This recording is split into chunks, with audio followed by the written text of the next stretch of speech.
So let's start practicing. Let's see what we have on the menu this evening.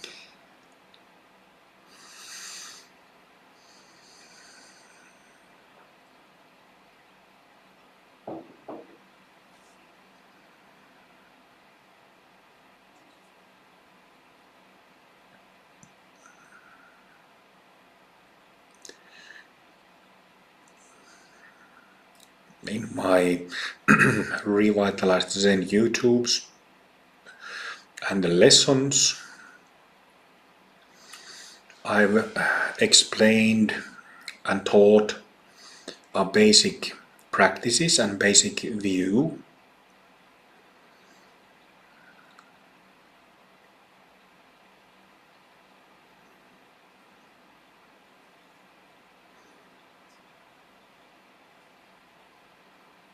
In a way that it's like easy for beginners to start trying and doing our practices. But in this session we will cook a bit differently. And as you know, it is my style of teaching that I teach through experience rather than giving instructions in an hour-long lecture or perhaps even one-on-one meetings like is done in traditional Zen, in Sanzen, Dokusan. I think that it is very effective for the teacher to teach through direct experience or sharing the experience, because then it is directly practical.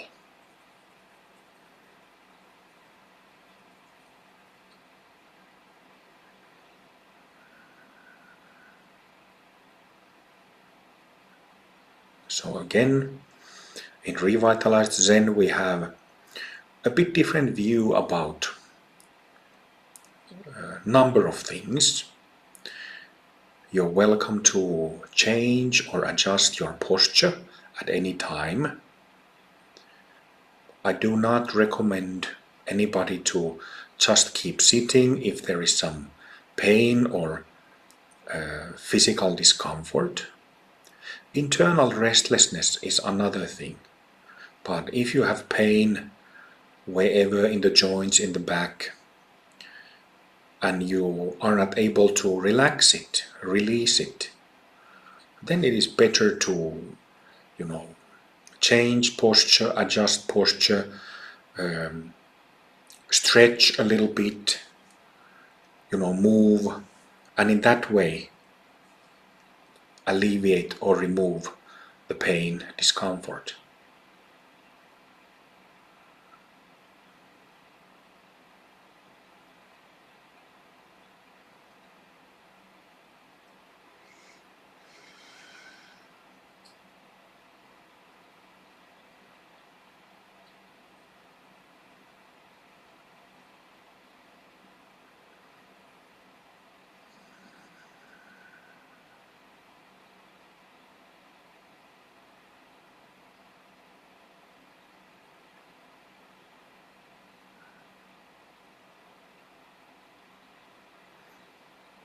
Simply become aware of energy flowing in your body, in your mind.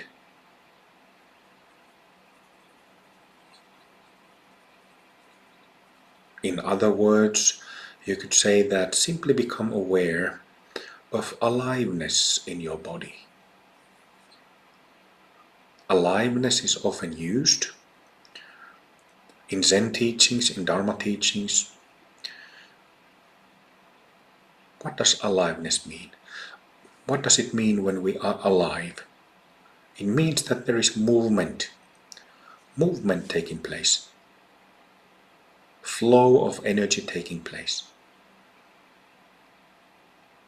It's the same for us human beings And it's the same for any form of living being, a flower, a bird, tree. Energy flows.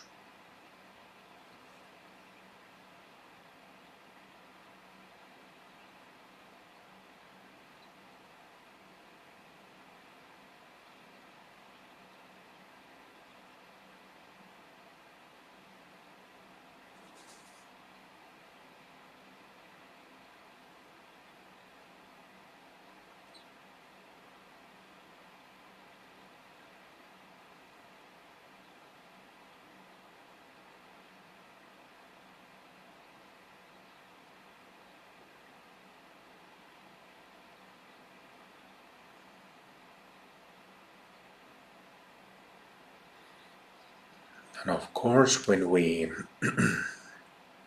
become aware of this aliveness, energy flowing, energy moving, then we also become aware of if we are holding, if we are tense, if we are subconsciously tense, if we are subconsciously somehow rigid. And then we also let those parts in the body, muscles, nerves, to become part of that aliveness, movement, flow.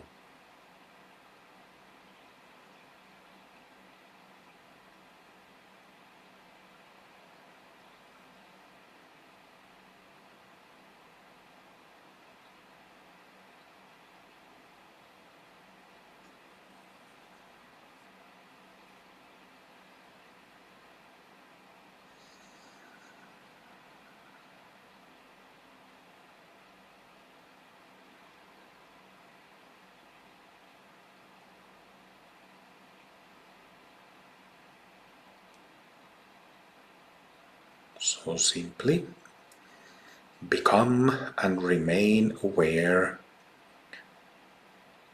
of this flow, of this aliveness. If you start becoming drowsy, sleepy, wake yourself up.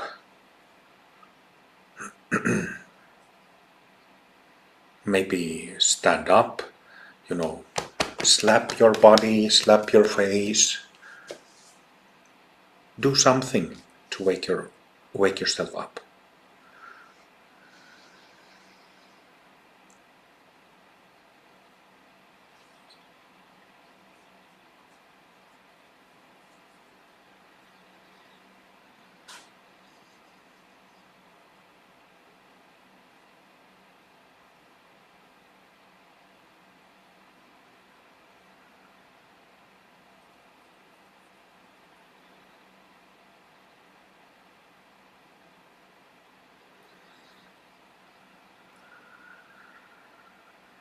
And now that we are aware, in tune with this aliveness,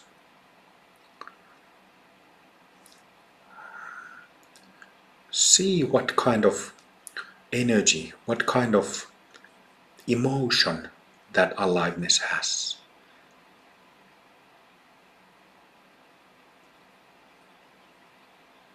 What kind of emotion, quality?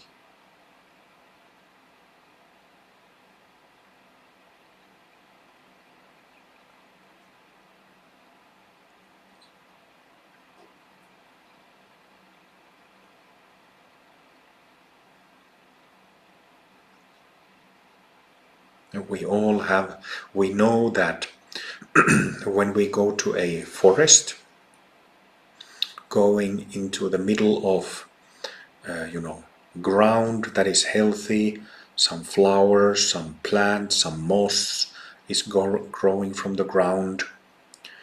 There are trees, big, small, around us, like a healthy forest. We know that it has this immense positive power of life, very positive power. Is that power also in the aliveness of your body? That exact same positive force?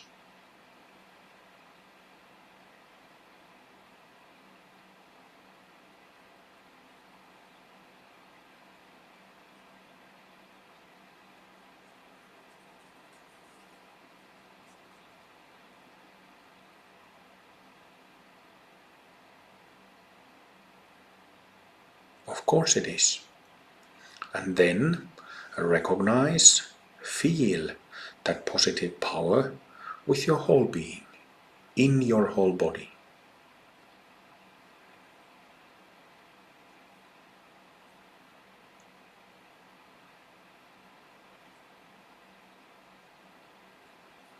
From the top of the head to the center of the head,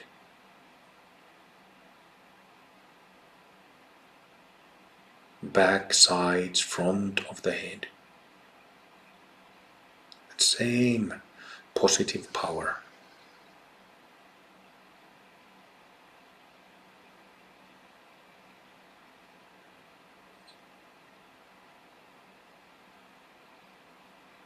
In neck, throat, chest, back, shoulders.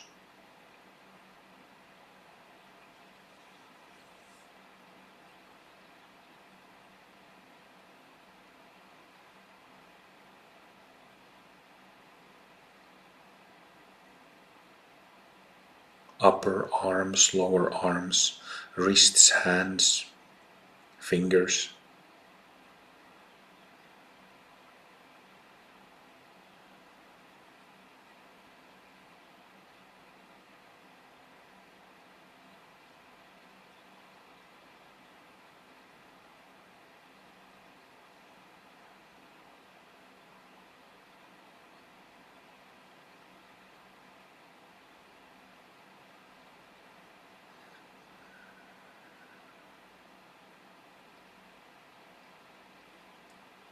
In the chest, in the upper back, in the middle of the body, in solar plexus, midsection of the back, lower back, stomach.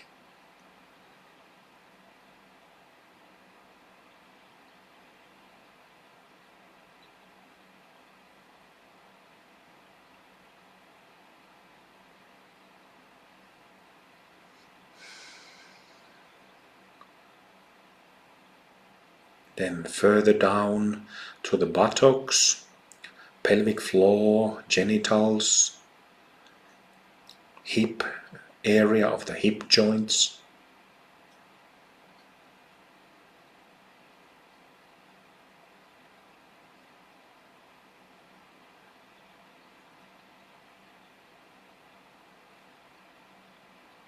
We are all alive, and therefore the aliveness is there. We are just connecting with it, becoming aware of it. Thighs, on the skin, in the muscles, where the thigh bones are, where the bone marrow is. Knees,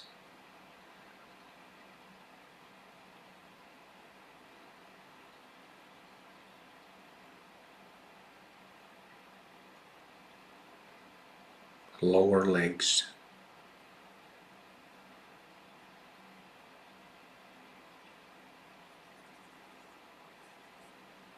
ankles, feet, toes.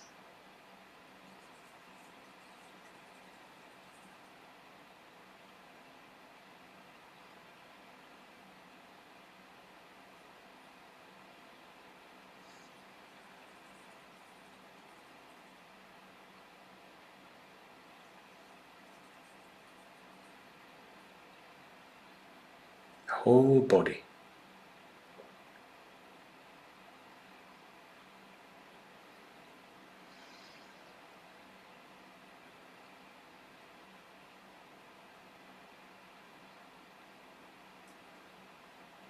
Feel, recognize this aliveness in the whole body, from head to toe, on the skin, under the skin, in soft tissue, in hard tissue, in the whole body space.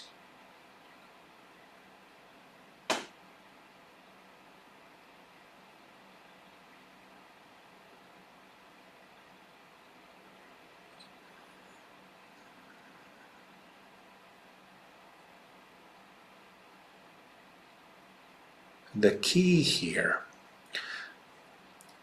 or let's say first key, there is second key. But the first key is that we are not creating this aliveness, we are not creating the flow, and we are not creating in any way this utterly positive feel, life affirming.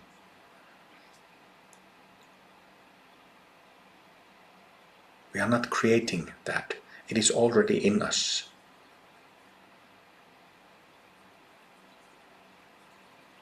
And this is the first half of when speaking of Samadhi.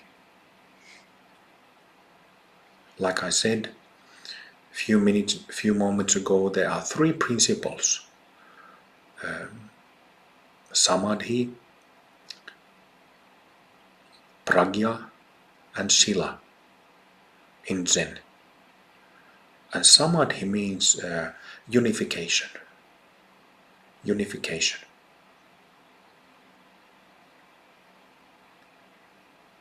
So realizing that there is this very positive, very kind, loving,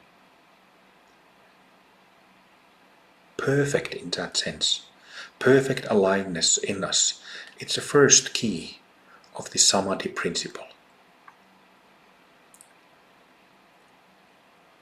And the second key is that now that you are feeling, recognizing, you are aware of this positive aliveness in your whole body, together with this positive aliveness, recognize that there is also effortless presence.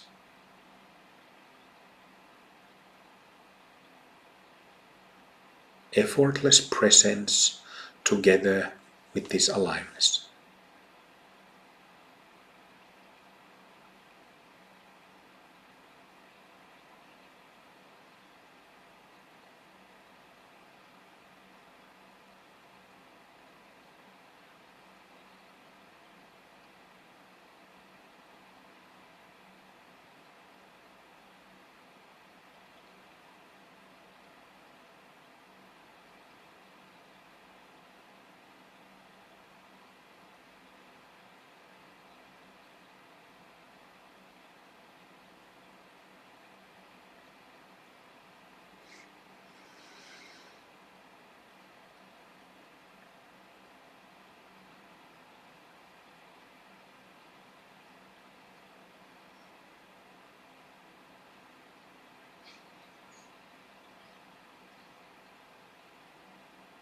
And this clarifies what kind of Samadhi we are practicing. If this effortless, selfless, timeless presence is somehow unclear, unaddressed, then we can very easily, this positive aliveness, the clarity with it disappears. And lots of people kind of maybe get lost is not the right word, but let's say get distracted, because then getting stuck in blissful experiences comes into the picture.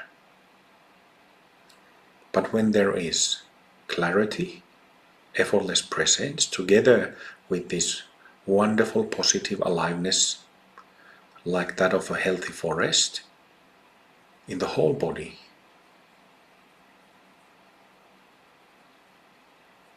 That is a perfect way to cultivate this Samadhi, this unification, which, like I said previously, is related to the Daigo stage.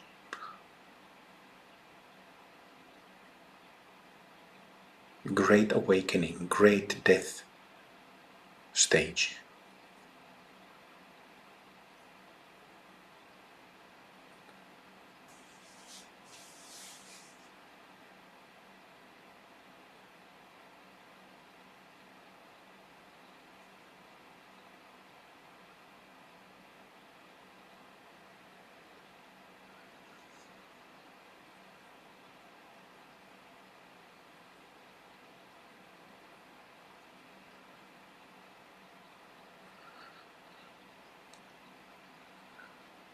So, presence is effortless here. Doesn't need to be generated. Nobody is doing it. Nobody needs to perform anything for it to be there. For presence to be in us. It is our very nature. But similarly, this positive aliveness is effortless. That doesn't need to be generated or performed, done, enhanced in any way either.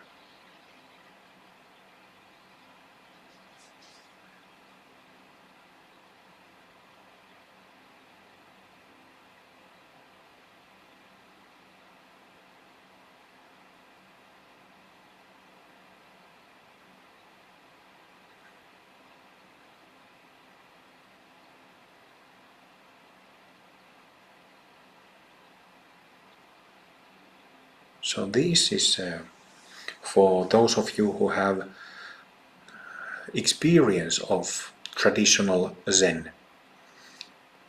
My view about this is quite different.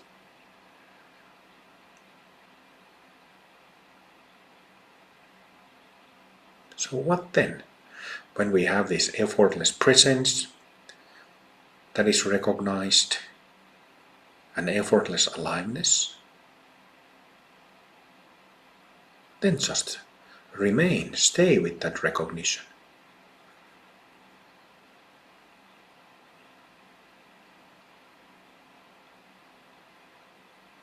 It's a positive power in us that we are recognizing, which also means that there is immense power of healing. Immense power of healing in us.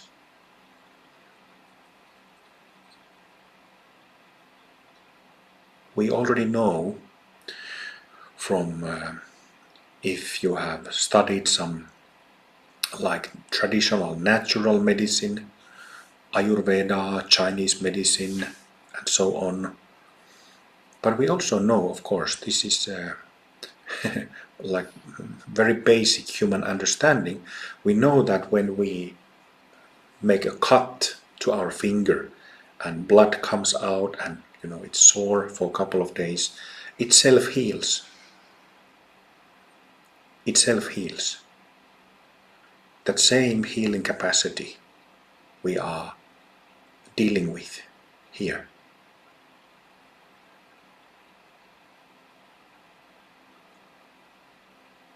And it's not unlike sunbathing, not unlike taking a lovely warm bath, not unlike receiving a very good massage.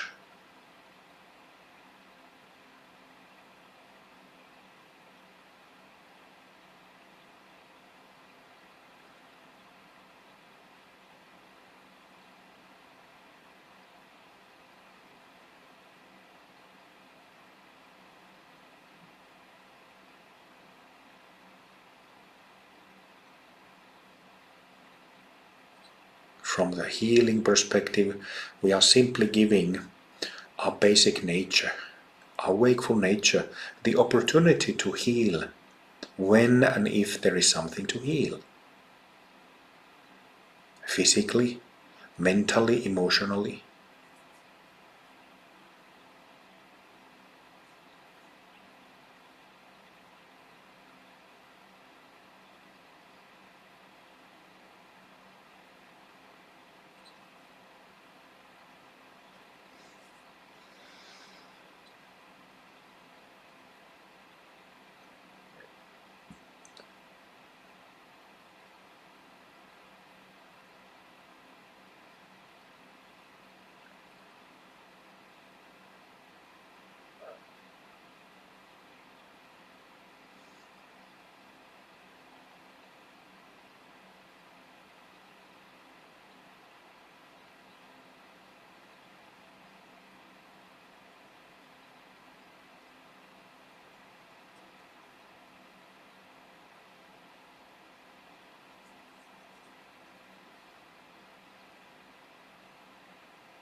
So I think that if I explain in very simple terms what Samadhi means, well, the word, it's a Sanskrit word, Samadhi, Zammai in Japanese.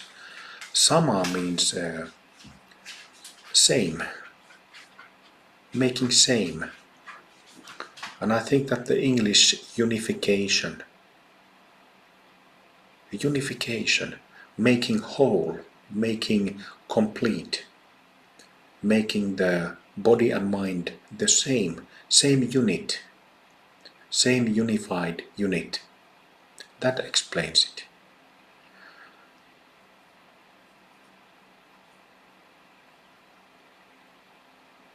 And that is, there are,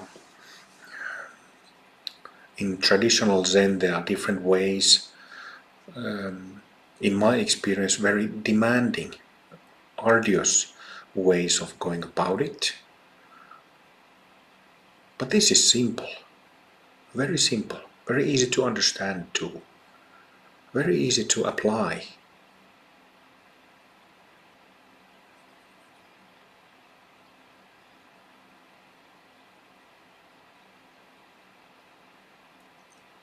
And bit by bit, when we sit like this, when we live like this, that healing does its trick. And momentarily, many of you have been practicing for many, many years. Momentarily, for shorter or longer periods, that unification of body and mind shows up. That Samadhi experience shows up.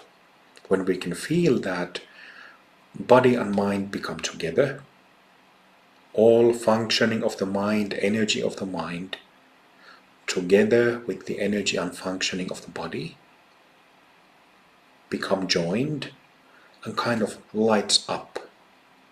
Really lights up. Lights up how? Not in a magical manner, but that positive energy of our wakeful nature is experienced with this through these unified bodies. And it's simply, very literally, well, not physically, but it feels that, oh, now the body really lights up.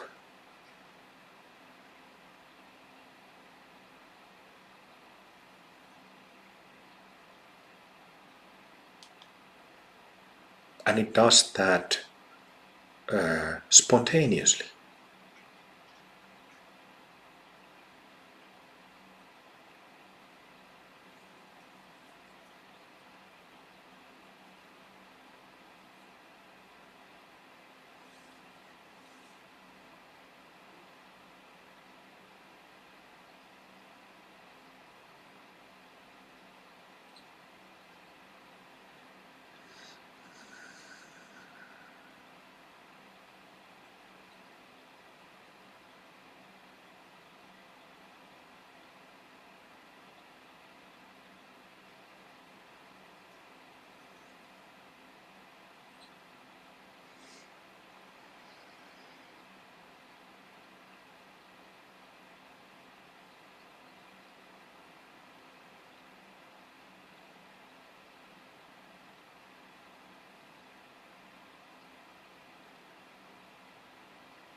something that is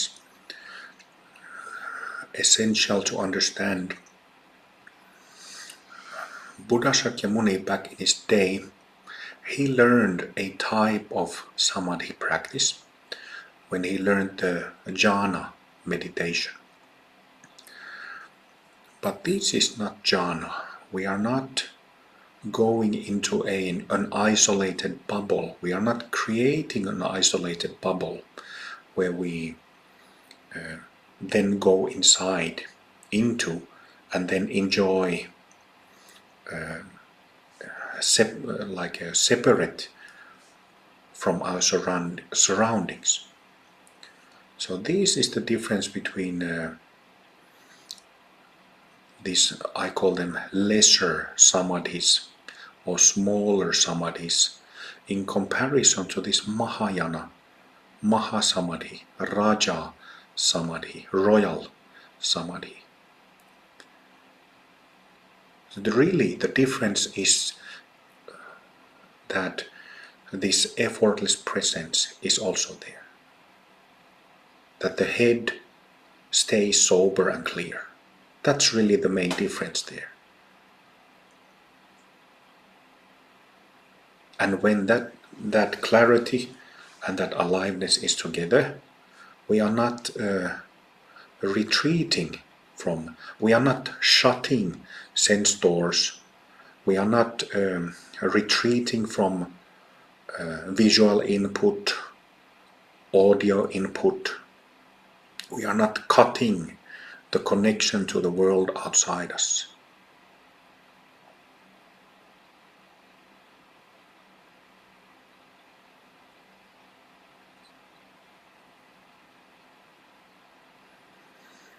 In absorption meditation, in jhana, when it is possible for human beings to it's kind of like what turtle does with its head and limbs, kind of draw the head and limbs back inside the shell,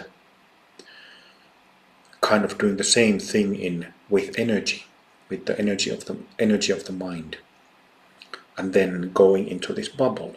But here we are not doing that.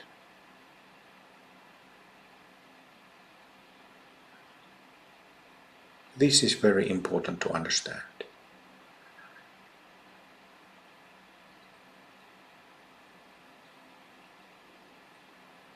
So even when doing samadhi practice, unification practice, it is still based on bodhicitta, nature of mind, heart mind of enlightenment, which includes everyone and everything.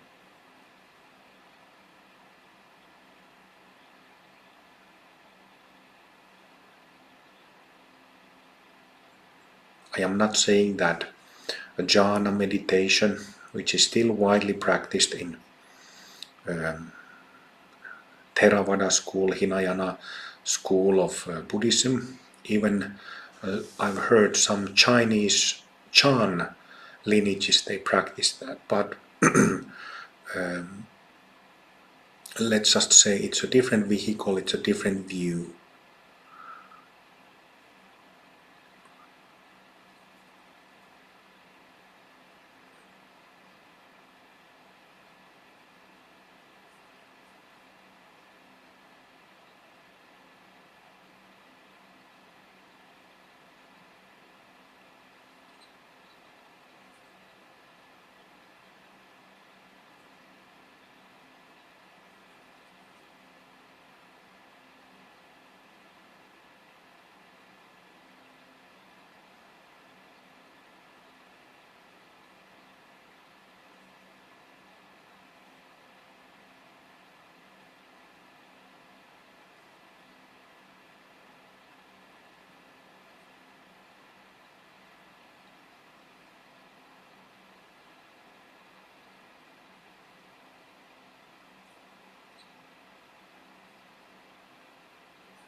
So when we cultivate Samadhi like this, the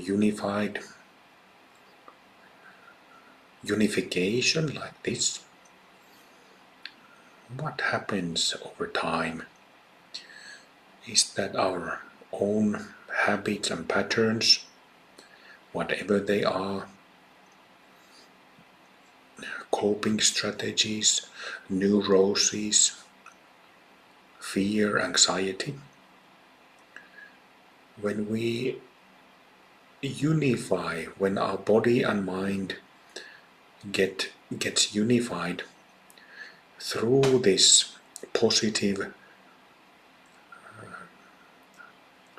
basic power of life, then those habits, patterns, neuroses, and so on, bit by bit dissolve into it.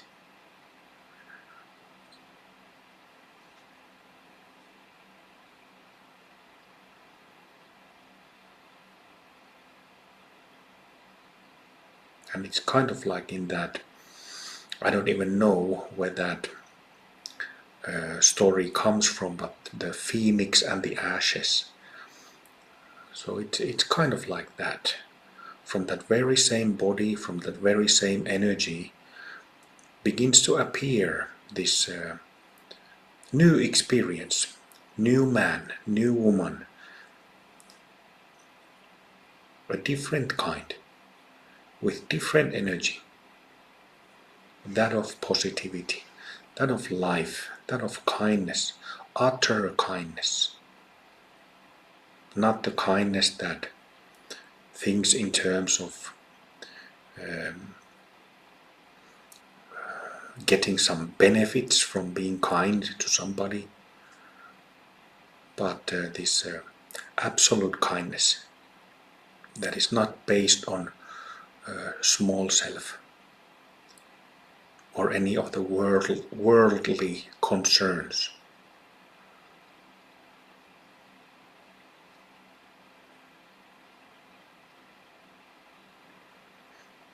Zen master Linchi, whose name is Rinzai in Japanese, his Chinese name Linchi is red, Rinzai in Japanese, he spoke of the true man of no rank.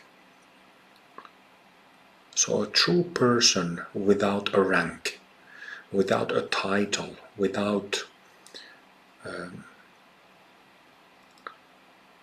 baggage, you could say.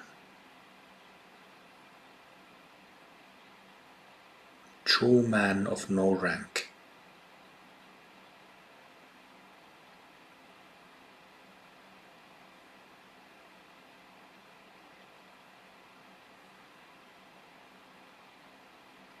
Wakeful, complete, with that same positive power like a forest. Not small views, not fragmented energy, but full, complete.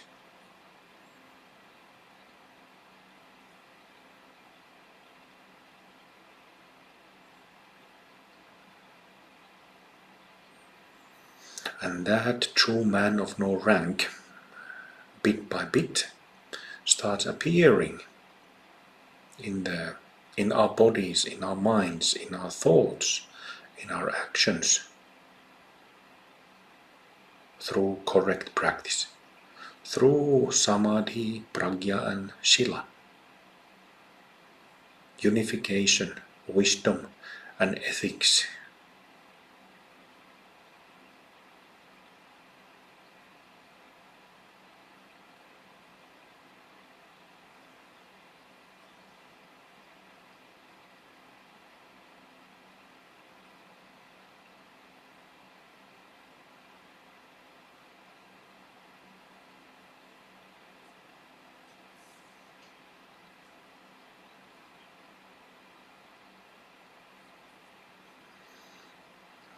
It is pointless to sit just for sitting's sake, just to mimic the physical posture of a Buddha or the patriarchs.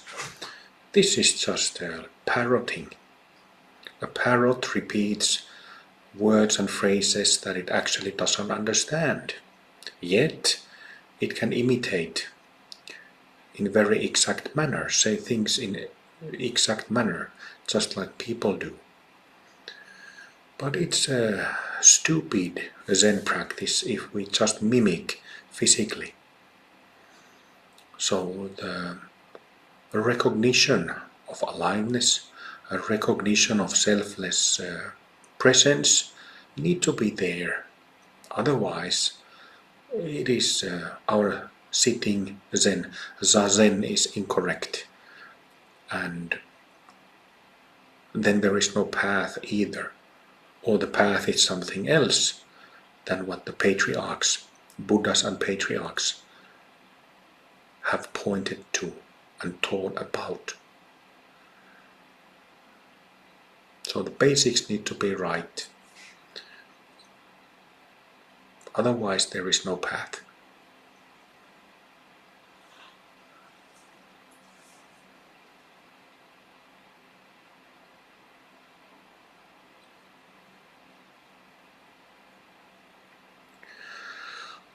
All right, let's lie down for maybe 10 minutes. Let's relax a little bit.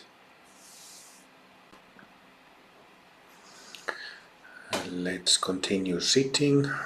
Couple of more minutes before chanting Bodhisattva vows and basic prayers. Can you all see the vows and prayers in the chat window? Those of you who don't, if you don't all know those.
I vow to liberate all sentient beings.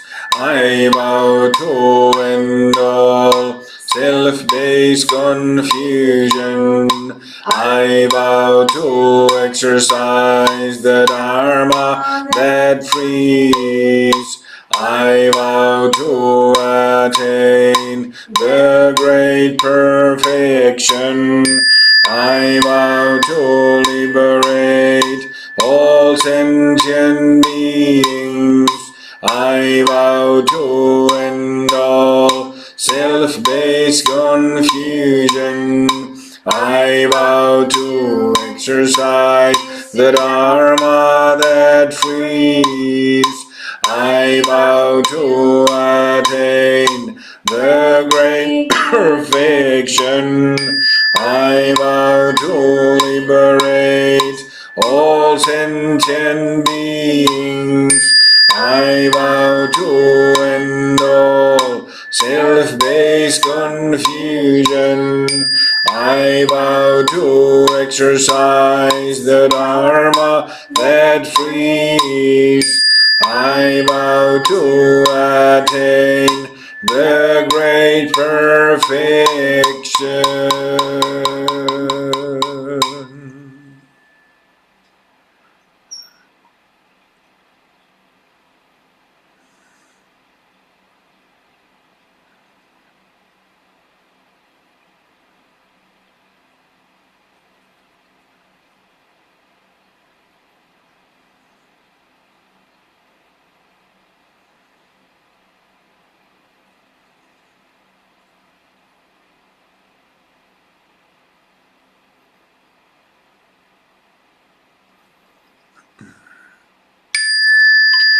I take refuge in the Buddha. I take refuge in the Dharma. I take refuge in the Sangha. I take refuge in the Buddha. I take refuge in the Dharma. I take refuge in the Sangha. I take refuge in the Buddha. I take refuge in the Dharma. I take refuge in the Sangha.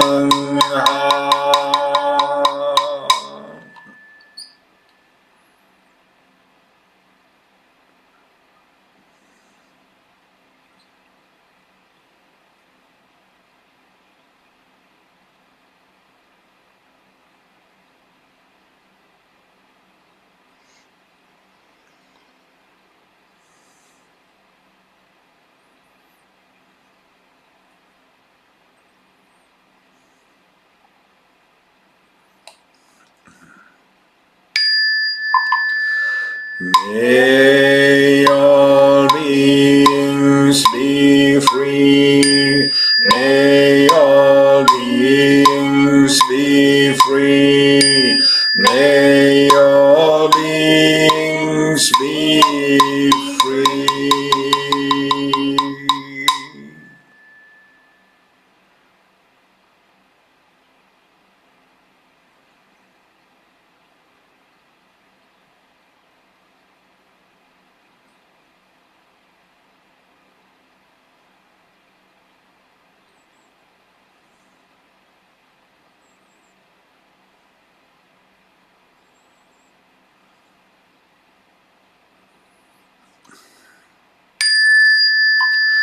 May all beings receive my accumulated merit. I dedicate the merit to the salvation to all sentient beings.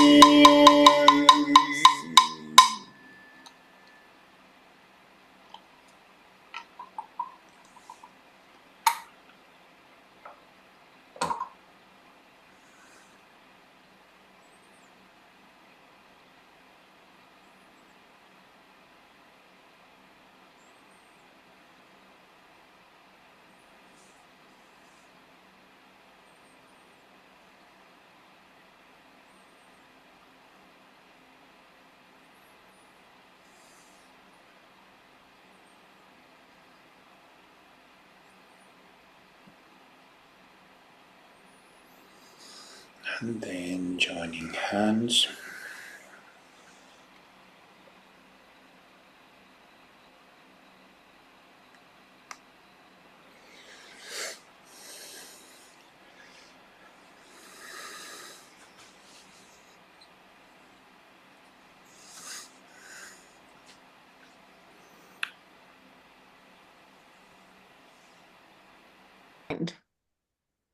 There's the mind body, no? The whole body. Well, that's an interesting perspective to bring up. What we are doing in Revitalized Zen, training in this way, in comparison to how training is now, Zen training is now, how it might have been the past, over centuries, how it was 1,000 years ago, how it was during Bodhidharma's time. Bodhidharma lived in 5th, 6th century AD, and then how it had been before him in India. It's a fascinating topic to discuss, but if we think of Bodhidharma 1500 years ago in southern India, we know that he was a southern Indian prince, right? So what was going on in southern India 1500 years ago? This was during the so-called Mahasiddha era. Mahasiddha era started on, in 2nd or 3rd century, and then lasted for 1,000 years from then onwards. So it means that Mahasiddha era, it means that there was this Buddhism and Hinduism weren't separated like they are now. Nowadays we automatically learn that they are two separate things with very different practices and views, but back then it wasn't like that. So Mahasiddha era, like it's called in in anthropology, it refers to this 1,000 years long period era where there were lots of Mahasiddhas, and these Mahasiddhas, because of this barrier between Hinduism, Buddhism, and perhaps other types of yogas and religions and philosophies, didn't exist. That's why there was lots of exchange. We know that historically, it's a historical fact. And so I've kind of imagined, India is full of these ancient temples, like cathedrals that have been there for thousands and thousands of years, that are still there today. So in southern India, I haven't actually ever checked where, because Bodhidharma was a prince, so I haven't tried to locate, or if it even is known where exactly in southern India this kingdom existed. But if we think of southern India, or even all of India, for many thousands of years before Bodhidharma, there have been these incredible temples there. Some of them are called Shakti Pithas. Shakti Pitha means like a power station of Shakti, which means like a immense power spots where temples have been built and where worship exists even today. And just loads of incredible pilgrimage sites. Many Mahasiddhas, of course, go yogis, yoginis, male and female, going here and there and teaching, and Bodhidharma would have been exposed to all of that when he was young.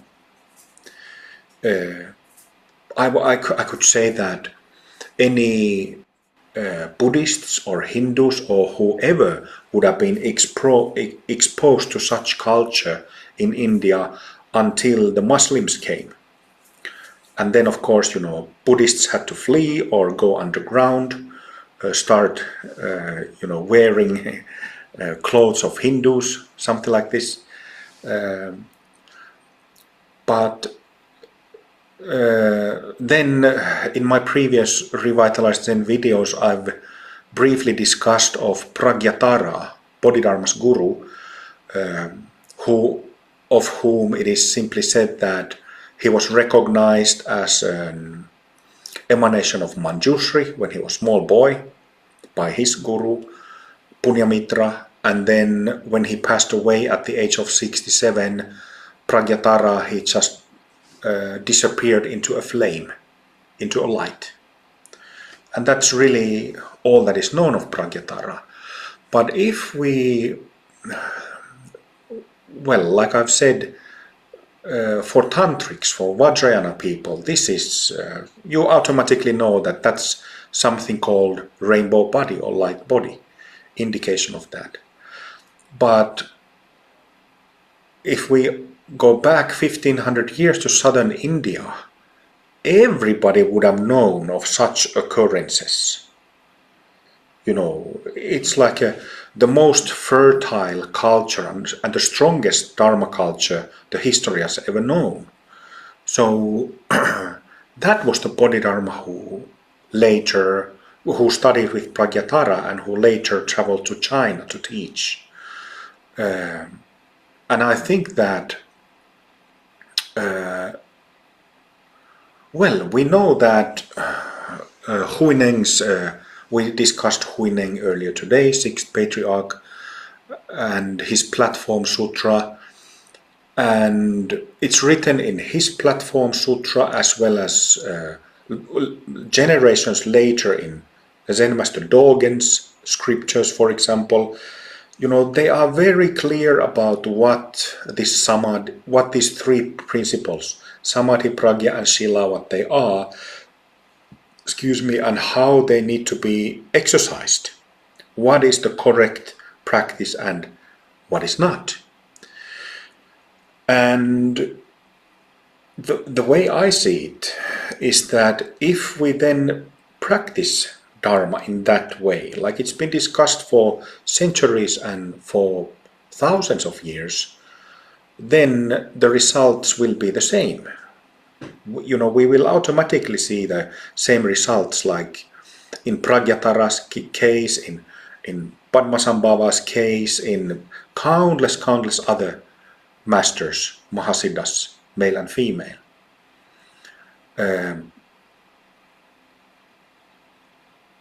So, has Zen ever been vitalized? We could say that Zen used to be different. Zen used to be very different. I have absolutely no doubt about that, because ancestor practice.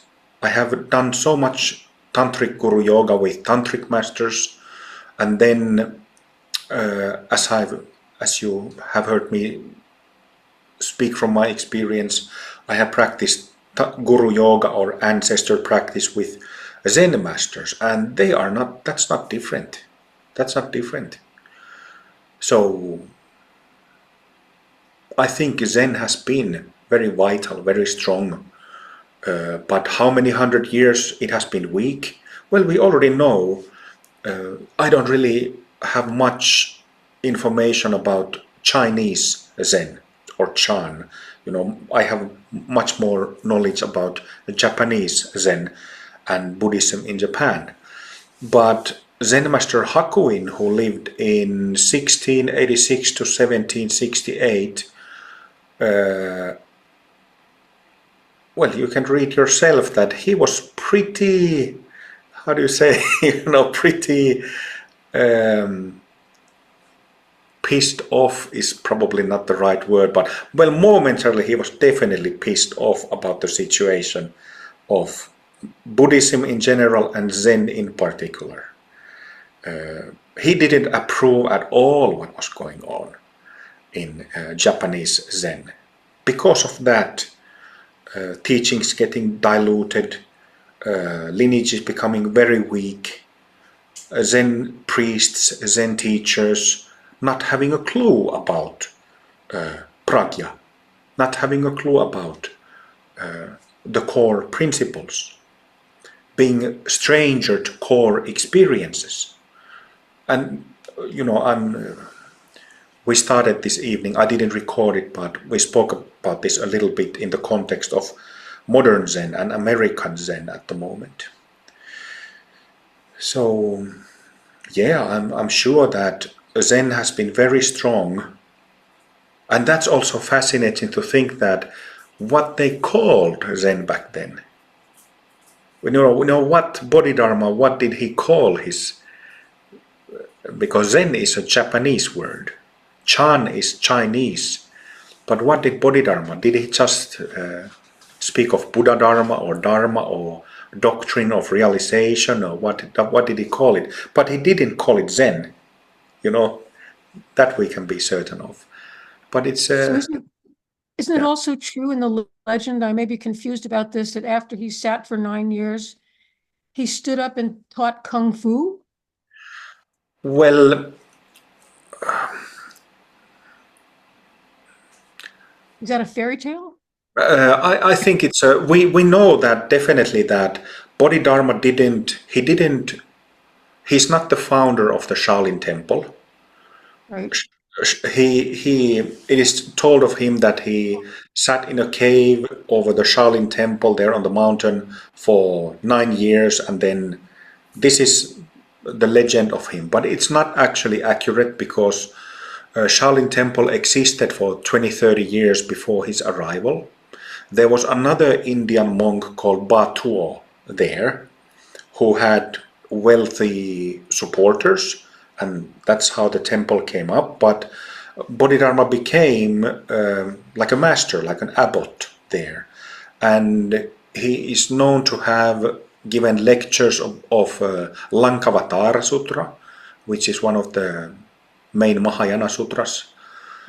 And then, of course, there is this side to the story of this Kung Fu or Qigong. But again, where might have he learned those skills? Where might have he learned those, what we now call as Kung Fu or Qigong?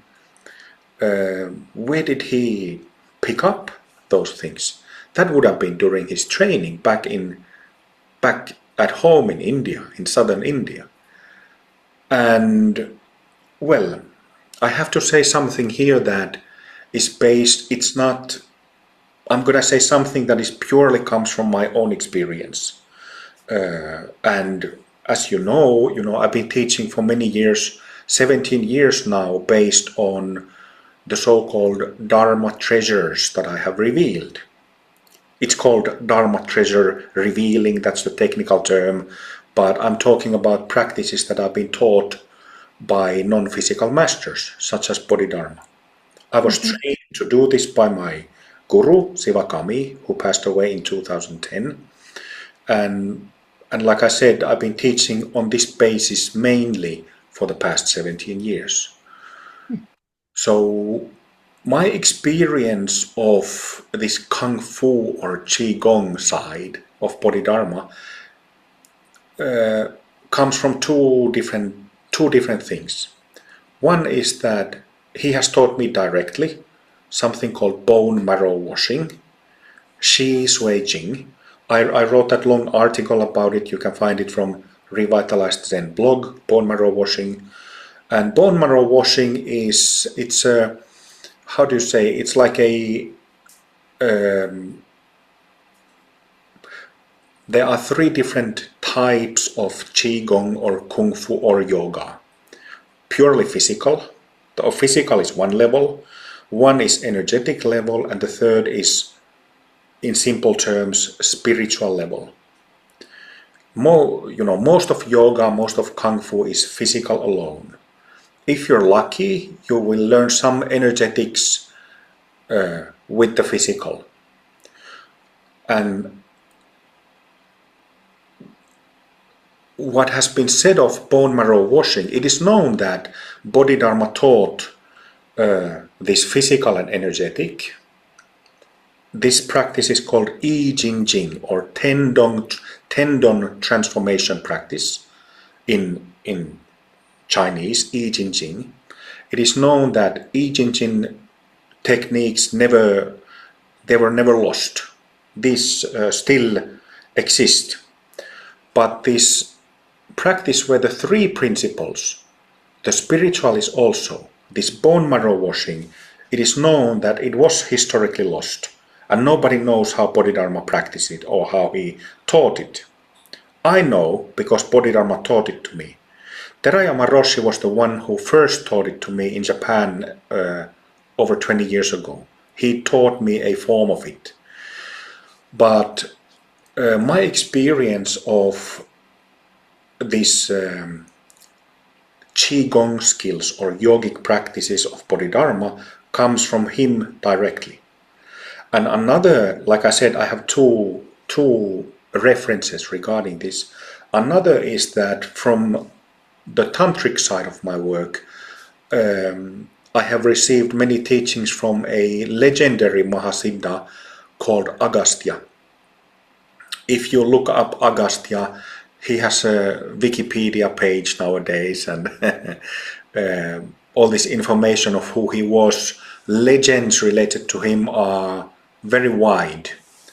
And what is actually interesting is that Agastya is regarded as this grandfather of Sanatana Dharma or Hinduism, like this grandmaster, because he's venerated in all three religions inside Hinduism. And he's probably the only one who has that kind of status within Hinduism.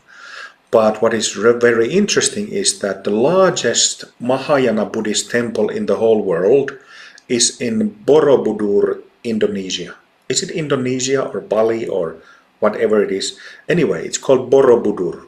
It is this huge temple complex, and it's no longer in use. It's just an archaeological site.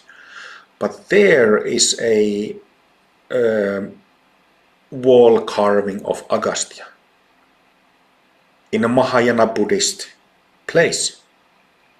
How did it end up there? I know how it ended up there, but this session is now in the context of Revitalized Zen, and even in Amrita Mandala, on my tantric side of things, I don't speak about these things much. There will be later time for me to speak about these things, but let's just say that his carving is there in a Mahayana Buddhist temple. So that's very interesting. Another thing that Agastya have taught me for many years, different energetic practices, tantric yoga practices, including how to do these exercises physically. And if you look at Agastya's Wikipedia page, you can find out that he's regarded as this not only a spiritual master, not only a yogi or a tantric, but him having had a very wide influence on many things, including martial arts, including the art of wrestling, art of body cultivation. Medicine also, no? Oh yes, medicine, definitely.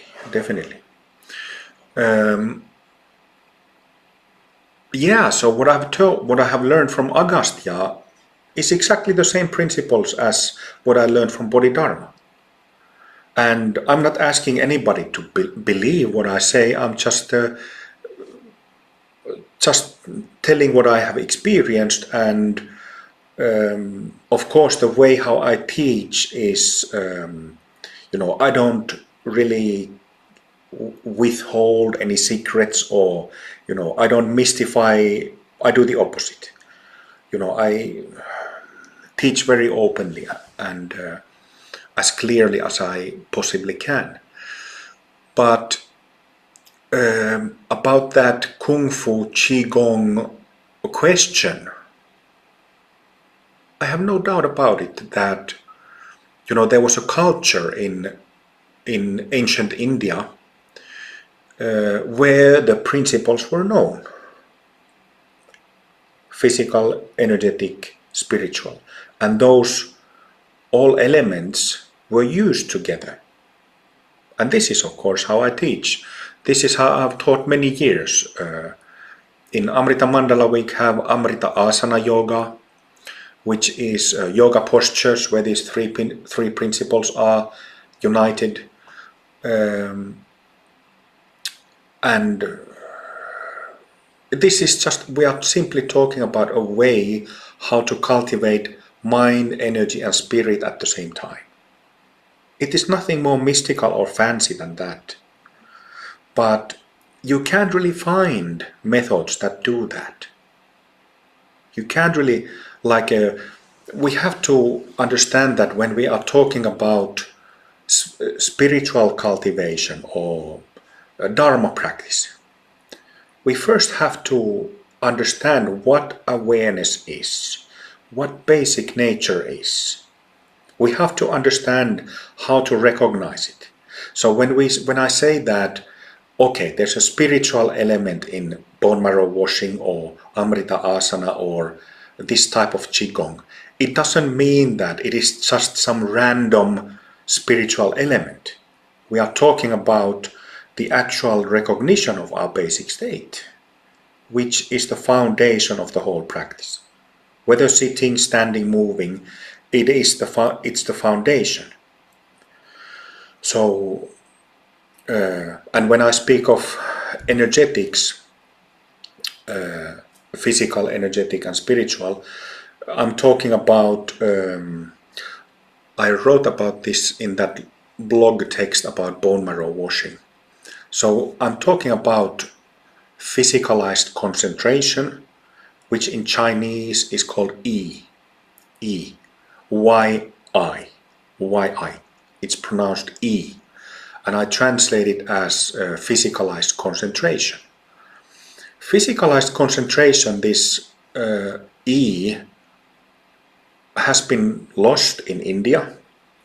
I have never met it in any of the Indian yoga systems that I've learned. It doesn't exist in Tibet. In any of the Tibetan yogas, I haven't seen it used there, but it does exist in Chinese and Japanese, especially internal martial arts. And that needs to be known and understood to practice bone marrow washing effectively. Or, to really understand how to cultivate the three bodies together. So, here we have already spoken about what the spiritual element is, what the energetic element is, and you just don't really find those two in, if you start looking around different yoga systems, Qigong systems, Kung Fu systems, whatever, you really can't find those 2 or 3 elements together. You just don't. And one challenge there is that when we speak of that spiritual element, that basic awareness, basic state, we can't find that in the world of Dharma either. Everybody is talking about awareness and Rigpa and knowing cognizance and Mahamudra and Chokchen and Zen and awakening and so on. Everybody's talking about this stuff. But you can't really find that many teachers or practitioners who know, who have confidence. This is simply the case. So I was talking with a very good friend of mine who's a Lama, American Lama in Nyingma tradition. He's been a Lama for nearly 50 years, so plenty of experience. And he agreed with me that, despite of specifically like in the context of Vajrayana, practice systems like Mahamudra and Chokchen are so widely taught nowadays. But they are taught by lamas and rinpoches who do not have enough experience. In Zen terms, what that sufficient experience is that if we speak about the four stages, Kensho, Satori, Daigo, and Buddhahood, you have to finish the first one, Kensho stage, meaning you have to have 11, 12, 13 major awakening experiences to, to even begin to have a confidence to teach others. Then the whole energy system, in simple words, is open. Then this effortless natural state is available for you. But if you know how to do energetic analysis, if you know how to read bhumis of others, if you read bhumis of people who teach Chokchen, you will see that, oh, this person, most of them don't have that experience. And on the Vajrayana side, of course, it helps because if somebody is has a lineage authorization, then it's the transmission of the lineage that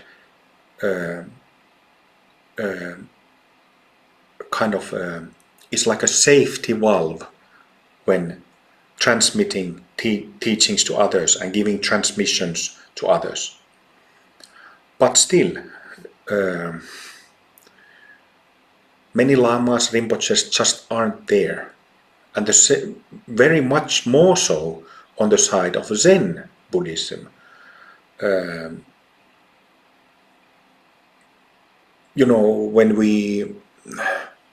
I mentioned Zen Master Dogen, who I practiced ancestor practice with, and I've made YouTubes about this, the just sitting, shikantaza thing. People love shikantaza. They are so excited and inspired about it. But how many people can really practice shikantaza so that they have that effortless recognition of the basic state? Because that's the minimum requirement to practice that. This was Hakuin's point. 300-400 years ago, he was very critical of these people who just sat there like frogs for hours and hours on end, and like a stupid sazen, stupid meditation, wasting their time, wasting their health. And Hakuin was very critical,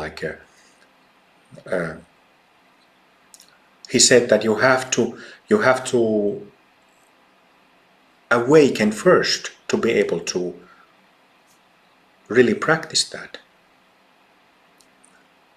So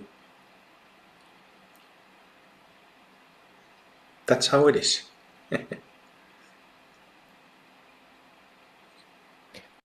Baba, growing up in the 60s and 70s and watching Bruce Lee and getting into the kung fu thing and karate thing, I think one of the popular notions that we heard was, but the masters keep back the higher level skills for few students and this whole kind of thing. I guess picking up on what you're saying is the suggestion is possibly that a lot of them didn't have the higher level skills to teach anyway. Yes, that is definitely. It's true. It's a validated fact that lineages weren't transmitted in full. Mm. Yeah, yeah. Secrecy, Yeah. or maybe not having competent students, whatever the problem was. But there you have it again. It happens in. Well, that's actually an interesting point. That why do sciences and arts, why do they keep developing? Arts and sciences, like secular arts and sciences, because it's openly shared. It's open information, open source, like you say. So, Mm. but when it's something that is secrecy involved, how, it cannot but deteriorate and things get diluted. It cannot be helped that bits and pieces of valuable information is lost over time. But yeah, please. I guess it's also against bodhicitta as well, then, isn't it? Because it's not then for the sake of all sentient beings. It's like just for one, just for a few people. It goes against bodhicitta. Well, that's a difficult one because I can't really agree or disagree fully about that, because if I couldn't, if I look at myself, I have a little bit of teaching experience of 17 years, and I've given hundreds of empowerments and taught something like 250, 300 retreats. So I have a little bit of experience about teaching people and meeting different types of people. And if I don't give, I used to, but I no longer give all empowerments to anybody who asks. I don't. And it's not because I want to keep it to myself, that it's a secret. It's because people are not ready, and they do not understand unless their eyes and ears and their hearts are really open. They do not understand what, in my experience, what I have given them as a teacher. And if they don't understand it, then problems come about. And I had enough of those problems to stop giving empowerments as openly as I did. So, we can see this in movies, kung fu movies, even Star Wars. So, what's his name? Darth Vader? Darth Vader, yeah, Yeah, Darth Vader. Darth Vader. He was a Jedi student, but then he turned to the dark side. Yeah. So that's in nutshell, you know, not that any of my, as far as I know, none of my ex-students have become like black magicians or using their forces for bad, but I have definitely seen that if people don't have merit, they can give me a lot of headache, and also Mm. give themselves the kind of karmic problems that will make them regret at some point. Yeah. Yeah. So, yeah, that's just my experience at the moment, based on also my limited experience. I had to set up those boundaries because I'm not a Buddha yet. That might change if I ever attain Buddhahood. I might change that policy again. But because, you know, as a as a teacher who is basically a samsaric, categorically a samsaric being still, I had to set up those rules and boundaries to protect myself also. Otherwise, I would be would have to spend lots of time sorting out people's all kinds of problems that they have created, and I just didn't want to do that anymore. Yeah, I understand. There is a way of telling whether someone has gone to the dark side. They develop a very deep voice, which is what Darth Vader had done. So you will always know when someone has gone to the dark side. Yeah. We just watched a brilliant 80s movie, Coming to America by Eddie Murphy, yesterday with Ronnie.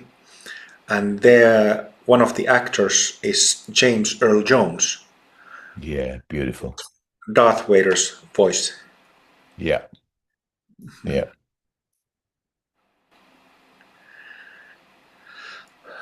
Okay, we have gone a bit over time. Next Saturday session will be in 3 weeks, on 26th of July. In a week from now, on Saturday, we will start our summer retreat in Amrita Mandala on Tantric side, and we'll be doing that for a week. And after that, on 26th, there will be Revitalized Zen Saturday session. And then there will be, I think, 2 Saturday sessions in early August before the 4-day retreat. Are you planning to join the 4-day Revitalized Zen retreat? Okay, so maybe few of I really wanted to do this. Susie and I have just recently booked a holiday to Outback Queensland. I was going to email you about it, and because it's in the Outback, I believe they're telling me there is no reception. So I'm I'm really upset about this because I wanted to do the 4-day, but it looks as if we're kind of we go do this thing. Yeah. Okay. Well, you're lucky to go to a place where there's no reception. Yeah. Well, anyway, we'll see. There will be a couple of my students here in Slovenia for the August 4-day retreat. But when I know that if it's, let's say, at least half a dozen people, then we will do the full 4 days. But if it's only just few, then we will reduce it to 2 days. But we'll see closer. All right. Thank you very much. It was lovely to practice with you. And you. My pleasure. See you later. Thank you, Baba. My pleasure. Bye. Okay, thank you. Thank you. Good night.